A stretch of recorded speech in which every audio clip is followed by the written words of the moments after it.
Hi, Victor. Hello, Irina. Nice to see you. Good to see you too. After the holidays break, welcome to our conversation number 12 with Victor Niederhoffer. Today was another great example of market duplicity. I'm sure you would agree. We have opened up Sunday night with a huge gap down, and it was straight down since. Straight up running since 56 points and making all new all-time highs and new closing highs, like you have suggested in our previous conversation. And same thing was for NASDAQ. The whole thing started since Trump has finally agreed to sign the COVID bill. And everything is back to normal. Progressives are happy. And the market has made new all-time highs. Victor, what do you see today? Well, I see everything up except gold and crude, and everything at a new high. I see the Japanese and the European markets at new highs. I see the Japanese market approaching the 30,000 level, which is probably the equivalent of 12,000 in the NASDAQ or 34,000 in the S&P. We had predicted that at the end of the year would be at an all-time high, as the S&P would be at an all-time high, which it has been 3 out of the last 11 years. There's some interesting statistics. You might think that it's very unlikely if you have 240 changes for the last observation to be at an all-time high, but there are special sine wave distributions that indicate that it's maybe 20% by chance that the 250th observation of a random walk will be at an all-time high. Gold was very sensational today. It went above the round number, went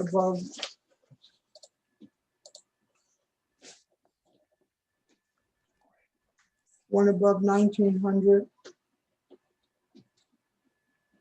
and then dropped 30 points. So it dropped 3% from the high. And the stimulus bill has been the bill that keeps on giving. It's how many times have we had bad news concerning the stimulus bill that when it was an ideal time to buy? Right. And I think we'll probably see it again. Probably now the D's will take on the tack that we should have a $2,000 for every member of the public, which Trump wanted, and as long as they can show that it isn't because of Trump, they'll make a fool of him again. And then we have the election on January 5th, the Georgia election. Or is it, no, it's January 6th, and we have the Electoral College election on January 5th. The president still shows that he's a very poor loser. He's still creating tremendous negativism towards him, the way he's handling this. It's true that he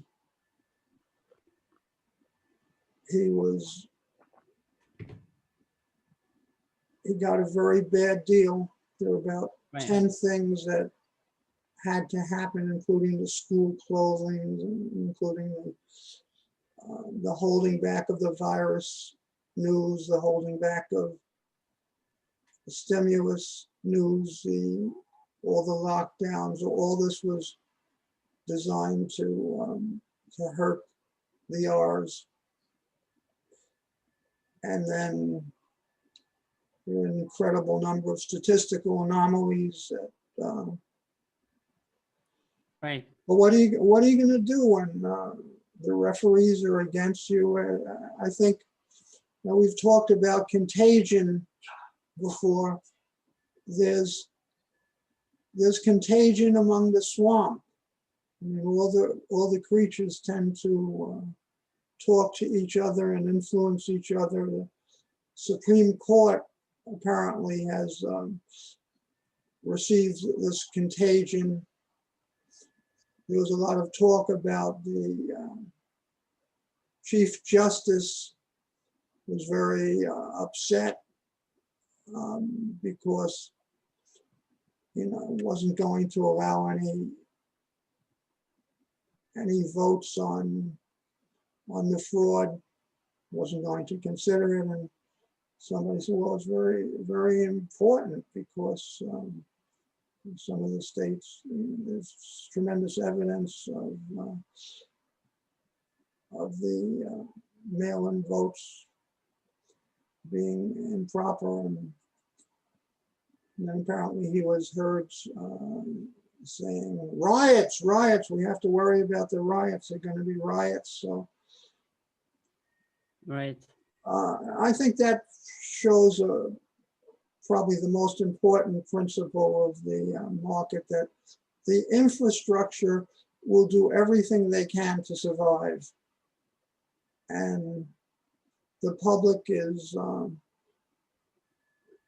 to be eaten and to be a contributor to the infrastructure. Everything was working against the president. Now he's working against himself. But again, that's very bullish until we have the Georgia election. What's your prediction there? Well, I mean, the Democrats kind of put the Republicans into a bind, because if they vote for 2,000 package and the Republicans refuse to, which they most likely will. No, I don't think they will before the election, and I'm probably there'll be another big market chance to buy. There've been about 400 points of decline as the stimulus bill became more unlikely. And the absurdity of it was that going into the weekend, the incumbent said that he wasn't going to sign the bill. Right. Well, but so the market opened down 20 points, but that had to be very bullish if he didn't sign it, because then the D's would have eventually have passed the bill, and they would have passed it much larger than him. So it wasn't a question of whether the bill was going to be signed, but when. Right. And it was 5,400 pages. They weren't going to, with all the handouts and all the lobbying and all the gerrymandering and so on. There was no way that the Kennedy Center wasn't going to get their 100 million, and the Smithsonian wasn't going to get their 30 million, and the Hispanic Museum wasn't going to be funded, and climate change and Pakistan wasn't going to be funded, and Right. it makes you cry with all the things that the government is doing to with our money.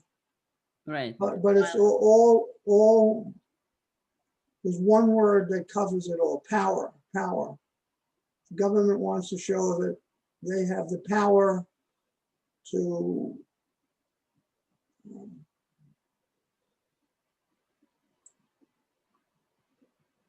influence and to create the kind of behavior, kind of economy, kind of social life that we're all going to have, and that we all should get used to being parasites and being on the lowest rung of the social sphere. Right.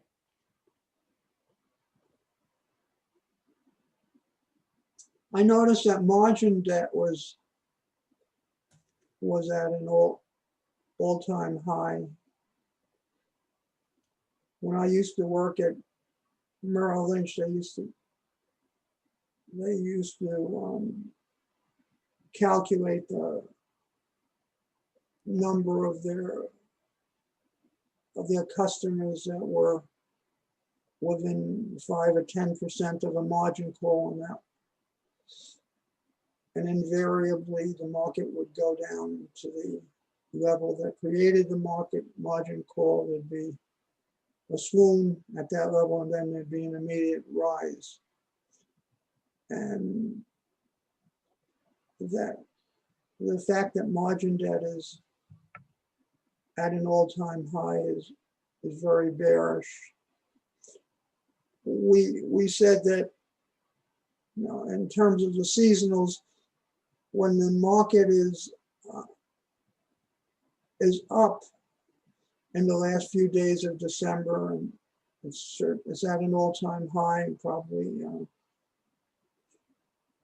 there haven't been enough observations to say statistically it has 3 trading days left. And so what are the chances that 3 days from now we'll be at an all-time high? Probably pretty high. So it looks pretty good for the first part of January. But then if the first part of there's one of those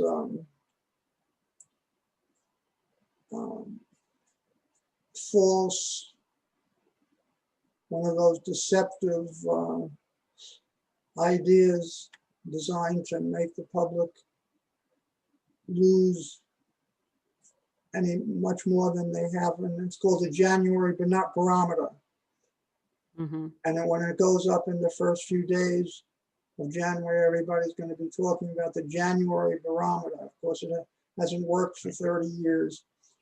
But in general, if the market's up the first week, it's probably invariably the market has to create has to create wrongness in the public, and it has to make the public very bearish. So there'll be a time in January, maybe it will even be in February, where the market starts swooning again. People will begin to realize that all these trillions of dollars that have been spent on the government's favorite projects, vote buying, will eventually, the chickens will come home to roost, and bonds will start declining.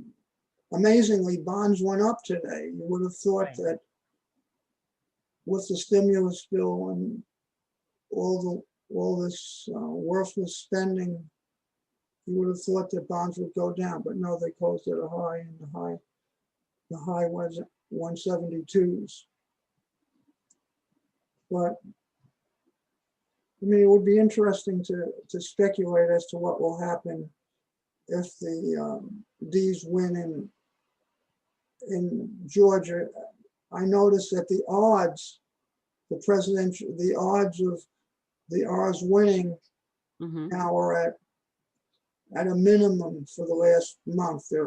They're 66, 65%. So it's actually 1 in 3 that the Democrats will take the Georgia Senate. And we've spoken about the fact that the market is woke, and the more progressive it is, the better it is for the market. But my thinking, and it's not based upon any numbers, unfortunately, is that if the D's take the Georgia election, it will be very bad for the market. What else is happening? Well, in a fun world of Bitcoin, it had some fun moves overnight. It went up as high as 27,700, then dropped promptly 5% or 1,500 points over the course of 12 hours, and then went back up almost to all-time highs. So with this kind of volatility, it's even worse, much worse than the stock market. It's something that I think people should really not be trading, but maybe just investing in. And of course, as Andy suggested, we have interviewed him a couple of days ago, that Ethereum was undervalued compared to Bitcoin, and he has proven correct. Ethereum has run up to 750, way outperforming Bitcoin, outperforming. So again, I recommend that people listen to him. He knows certainly more about Bitcoin and Ethereum than I do. But at the same time, there are certain rumors circulating in Bitcoin sphere that Tether is going to be audited. The rumors about Tether has been going on for a while, but for people who don't know, Tether is like a stable coin. They're trying to keep it one Tether for $1, and Tether is supposed to be backed. Allegedly, originally was supposed to be backed 1-to-1, each Tether for $1.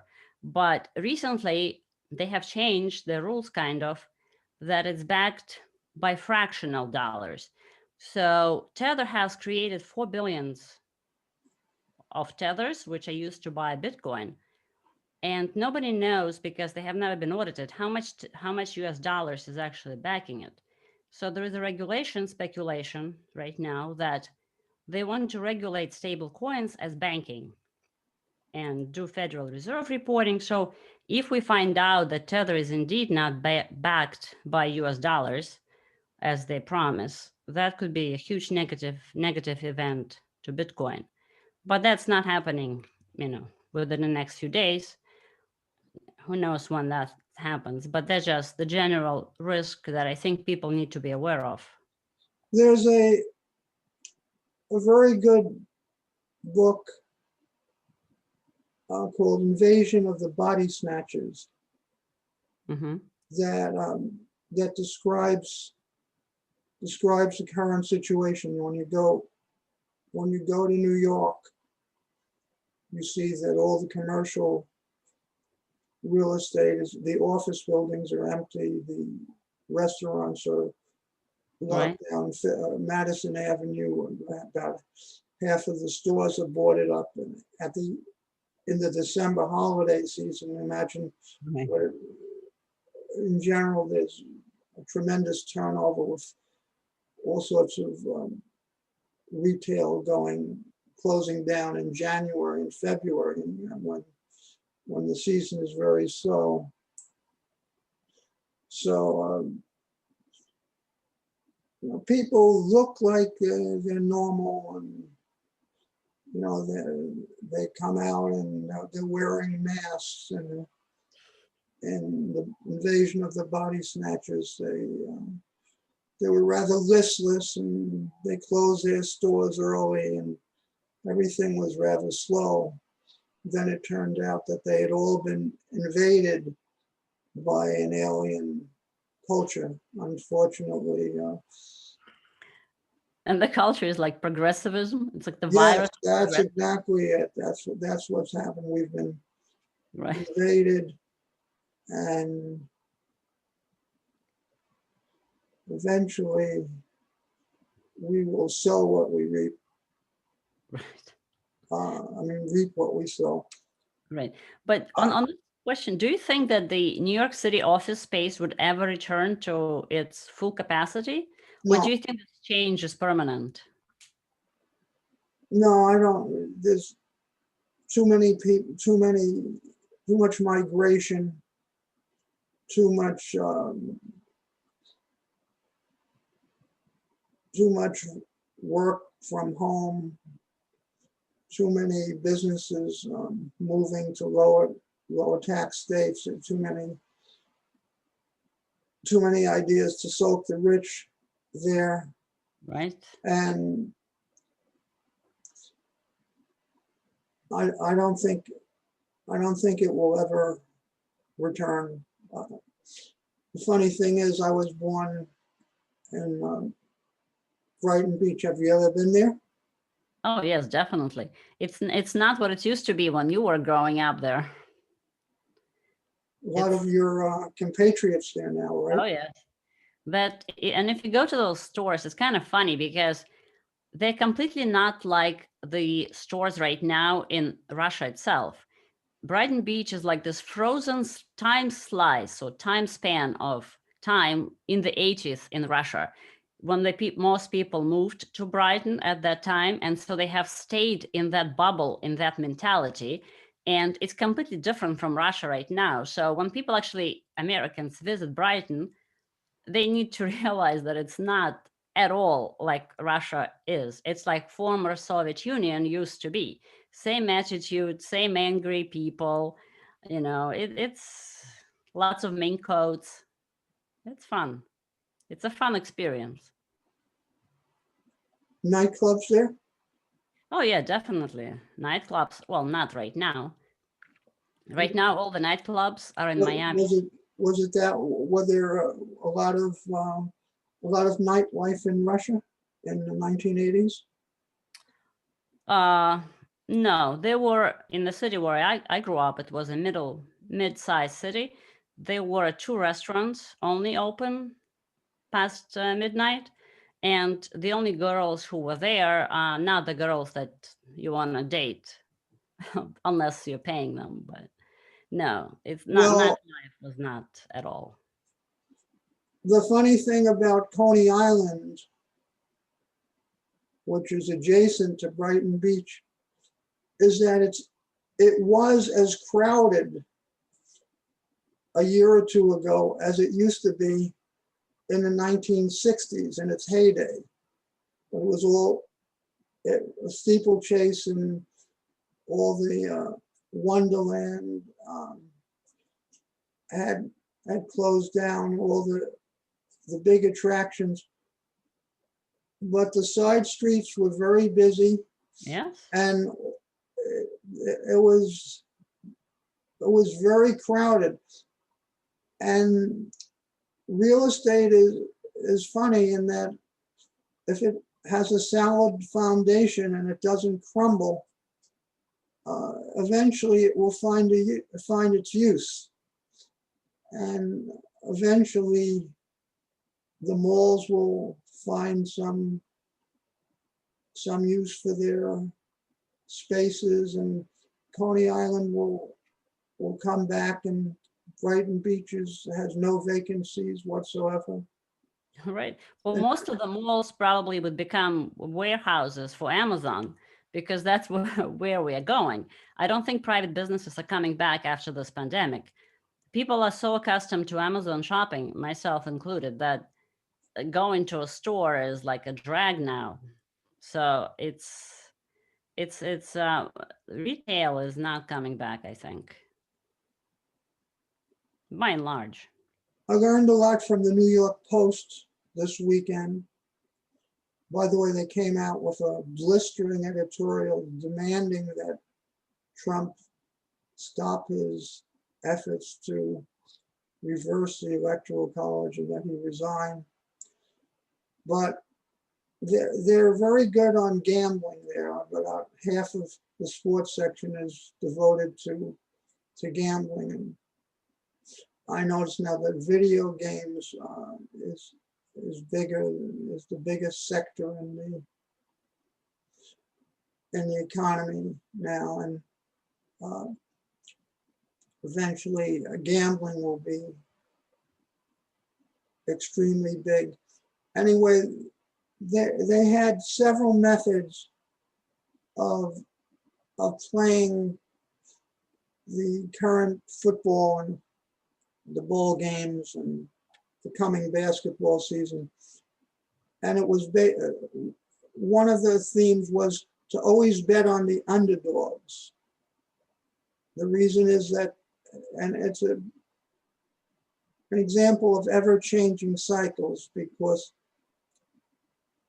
the public likes to bet on the favorites, especially when it's a television game or it's a game that they're interested in, so that the sharps raise the odds against them instead of it being +2 against them.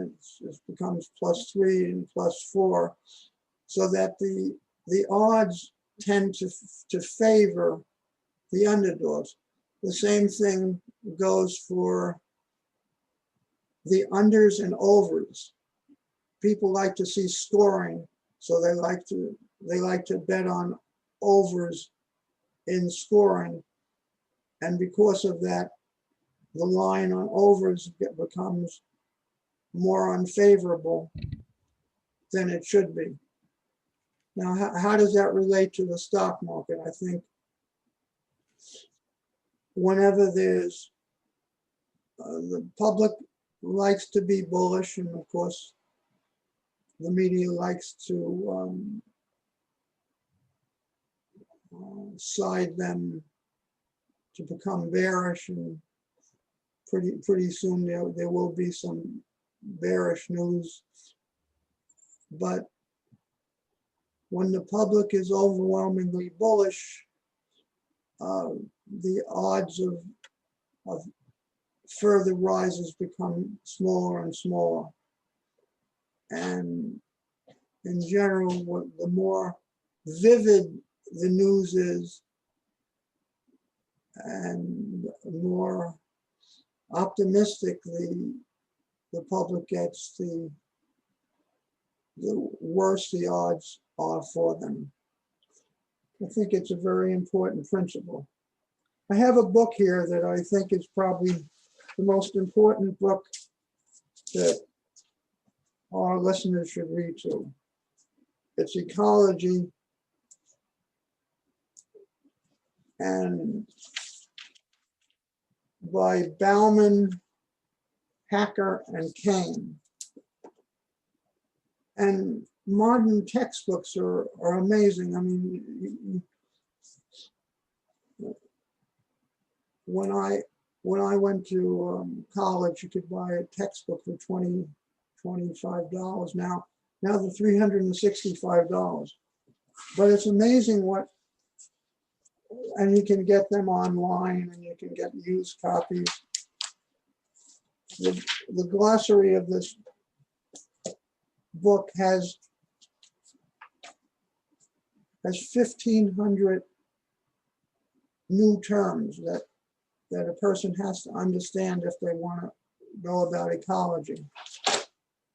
And the particular sections that are most important are evolutionary ecology, population growth and population dynamics, and species interactions. Now, each one of them has important implications for the stock market. There's been so much change in the stock market. We spoke about Jesse Livermore from time to time. In his day, the commissions were 5 or 6%. Right. The bid-ask spread was 3 or 4%. The margin requirement was 10%. So it was almost impossible not to be wiped out by a margin call order. In fact,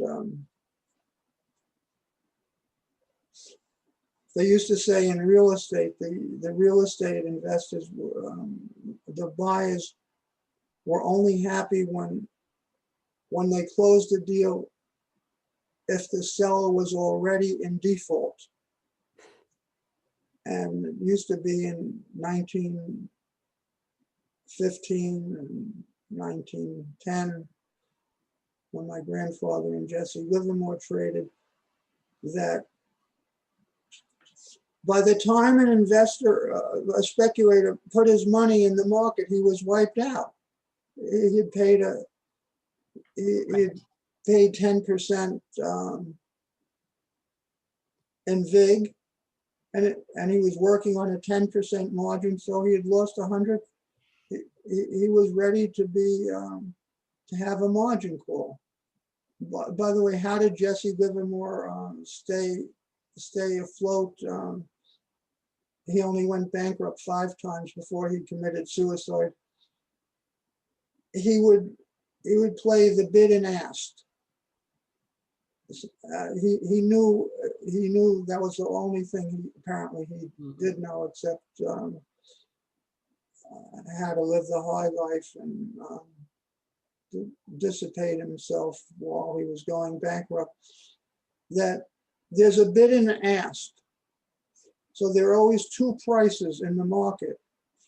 And in those days, the specialists would have limit orders, and so that when he saw a downtick, he would immediately buy it. When he saw an uptick, he would sell it. And since the spread was 4 or 5%, he would start out so that if he paid 10% VIG, and he would start out a few percent ahead. But it's very important that everybody realize that there are 2 prices, a bid and ask, and unfortunately, the bid and ask is such that it's very unfavorable to the customer. If you trade a small amount, then the VIG is only, the bid and ask is only 20.25, and in the stock market might be 3,701 to 3,701.25. But if you have a small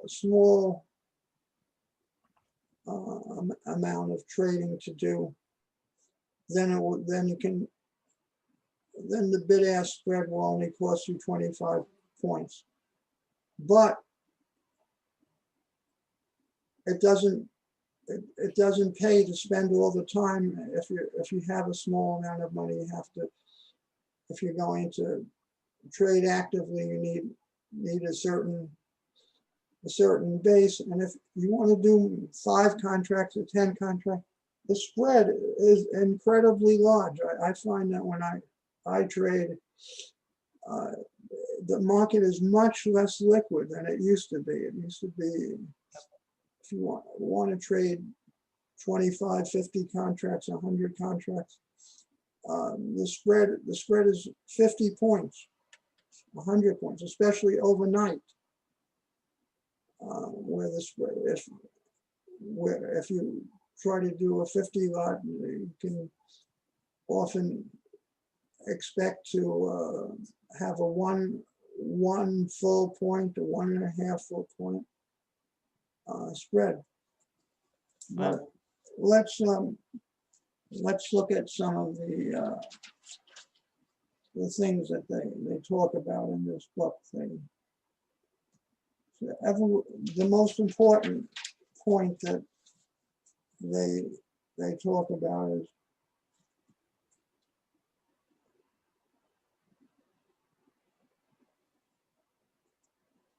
that evolution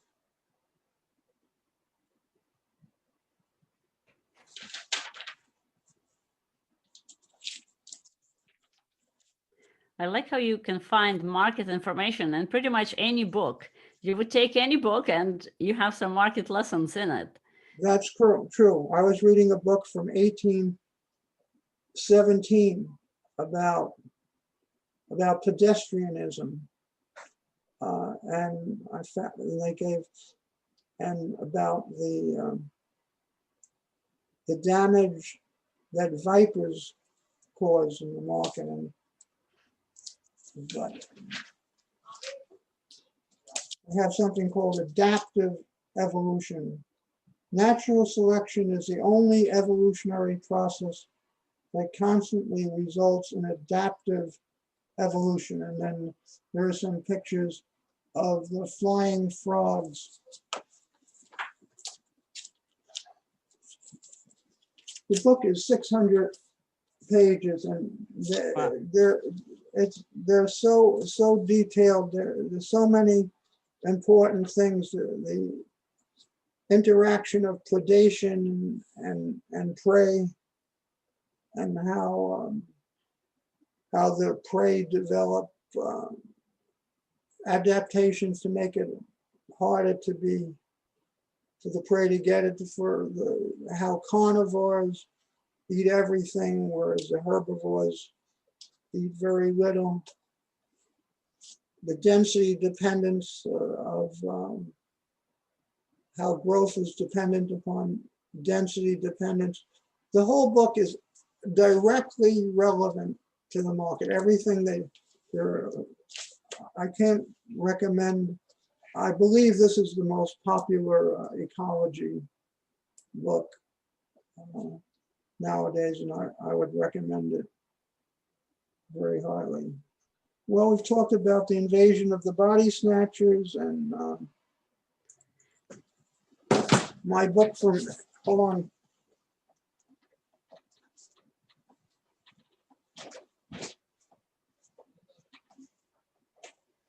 Here's my book from, I see my granddaughter here, and she's going to arrange for us to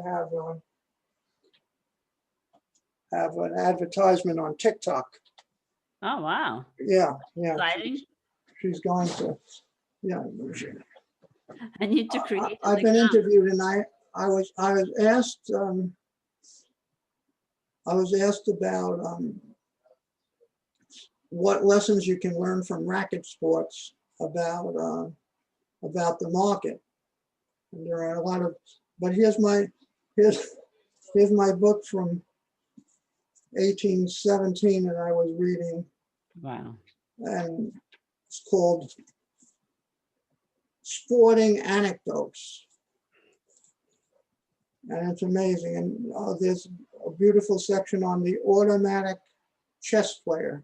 Even in those days, they had an automaton chess player that could beat you in chess or checkers, and they had a very, the pedestrianism was very big there. So you could run 100 miles in 100 hours. That was the major thing. Anyway, so another thing that I've been asked about is how board games can teach you about markets. And I was thinking of putting that on, having a picture of a big chess game, a checker game on TikTok, and giving the lessons from board games. And similarly, I was going to hit some squash balls and show how the lessons from squash. The main lesson from racket sports that they asked me about, and then I spoke about, don't be overconfident, be humble, and yes, absolutely. And don't be complacent, and be ready to adjust the game. Of course, also very important is to prepare properly. an athlete should never have sex before he plays. There are also, I don't know if that will go well on Apply for the tic-tac. stock market? Probably not. Excuse me? Would that one apply for the stock market trading? Probably not. Absolutely. Really? That's extremely important, because if you achieve the fulfillment of romance, then you become less energetic and you become complacent. And if you don't achieve the fulfillment, then you become extremely tense and you overtrade. Hmm. I found that in my early rackets career, I didn't lose much, but I may have lost 5 times in the first 5 years. 4 of my losses came when I didn't follow the precept of eschewing romance before a game. And Ted Williams used to, he would never watch television, he would never watch a movie, never dance. I think that's very, very important. Anyway, I think this will be very good for TikTok, and maybe next time we'll have the lessons from this 1817 book on sporting anecdotes. Sounds good. Anything else today, Ms. Sennett? Well, I have a quick question for you. Well, maybe not so quick. Do you ever look into the parabolic stocks, the one that pretty much go up every day? For example, Roku, Peloton, Pinterest, they're the crowd favorites and they've been going up every day. And today, for some reason, they all sell off 4.5%, 6.5% for Peloton. So all of those stocks have been up 500%, 700% since April's sell-off. And I wonder if you ever tested if there is a tendency for them when they sell off to foreshadow their sell-off in the markets. And just in general, have you ever looked into the stocks that go up parabolic? And if there is any way to test. Well, Selena, that proves my point. I was saying before that from sports betting, everybody likes the over, and they like the favorite. And when the stocks are going up very much, the public becomes bullish, and the line, the expectations become weighted much more, so that the expectations are much more so on the downside than the upside. As the more optimistic the public becomes, the more the progressives become in the fore. We'll have, but the best way to test that is to look at moving averages, and that's probably the worst way to trade the stock market aside from trend following. And as when the current levels are, or when the short-term moving averages are much higher than the long-term moving averages, when the current price is above the 200-day moving average and so on, the market is much less bullish than when it's below. So, as always, the public is on the side of making the greatest contribution to the market. But right now, in terms of the end of the year, I'll stick with the prediction of up until the first week, certainly the first day or two in the market, new high at the end of the year. So all optimism is justified at the end of the year. Okay, until tomorrow for the sporting anecdotes. Thank you very much. Thank you.